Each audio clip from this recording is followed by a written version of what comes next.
Eric Idle has lashed out at Reform UK leader Nigel Farage over post-Brexit issues. The Monty Python star slammed the politician after he was unable to see his Spamalot musical opening in Paris last year. The comedian told PA news agency that he has now applied for a talent visa in France so that he will avoid a similar situation happening again. He argued that post-Brexit rules limited his options and described it as a terrible con.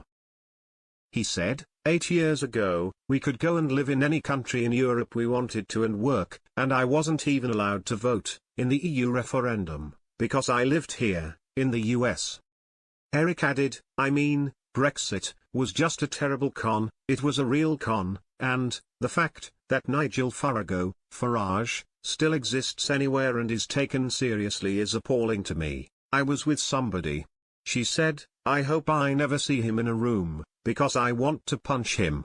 In a recent interview with The Guardian, he claimed he was only able to spend 3 months a year at the home he built in France as a result of Brexit. Eric told PA, I've applied for a talent visa in France, they have a little talent visa, and I feel I'm due one, because last year Spamalot won the Molière, which is the equivalent of their Tony from Paris.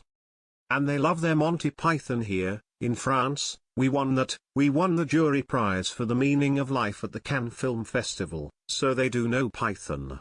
So I'm hopeful that I'll get a little bit of an extension so I don't have to get kicked out, because I was kicked out 2 years ago. I had to leave, and I couldn't go and see the opening in Paris because I didn't have another day. I wrote to Monsieur Macron, and offered him a ticket if he'd let me in, and I said, only one ticket, because I don't want to be accused of bribery, but I never heard back. Eric Idle will return to the UK in September for a solo tour.